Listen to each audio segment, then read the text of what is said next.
Me, I have Vrishali Taide and I'm mother of 2 kids. I'm nutritionist and fitness trainer. Pregnancy म्हटली तर द्विधा मनस्थिती असते. एक तर आनंद असतो आणि दुसरी भीती असते की कशी होईल आपली प्रेग्नेन्सी. तर आज मला खरंच निवेदिता मॅमला मनापासून थँक्स म्हणावंसं वाटतं. तर चला जाऊया निवेदिता हॉस्पिटलमध्ये. Good morning ma'am. Good morning. Vrushali, तू मला हे सांग की तू पोस्ट प्रेग्नन्सी स्वतःला एवढं फिट कसं काय ठेवलंस? So all thanks to balance nutrition and regular fitness. त्याच्यामुळे मी माझं वजन नियंत्रित करू शकली. प्रेग्नेन्सी राहण्यासाठी वजन नियंत्रित असणं कितपत महत्त्वाचं आहे? प्रेग्नन्सी राहण्यासाठी तुमचं वजन नॉर्मल असणं हे अतिशय महत्त्वाचं आहे. कारण वजन चांगलं नसेल तर मग त्याचा तुमच्या प्रेग्नन्सीवर आणि होणाऱ्या बाळावर परिणाम होऊ शकतो.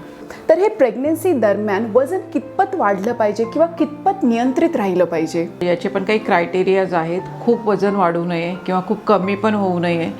याच्यासाठी तिचा डाएट खूप महत्त्वाचा आहे. जर योग्य वजन वाढलं तर याचा अर्थ की बाळ पण चांगलं आहे आणि आई पण चांगली आहे. पण ॲबनॉर्मल वेट गेन झालं तर त्याचे दुष्परिणाम दोघांवरही दिसू शकतात. तुम्हाला काय वाटतं, ॲक्टिव्हिटी लेवल कशी पाहिजे प्रेग्नंट लेडीची? तुम्ही जेवढं ॲक्टिव्ह राहाल तेवढं तुमचं ब्लड प्रेशर, तुमचे शुगर्स हे चांगल्या राहतील आणि तसंच तुमची नॉर्मल डिलिव्हरीसाठी पण तयारी होत राहील. वजनाला घाबरू नका, संतुलित आहार घ्या आणि एक्सरसाइज करा.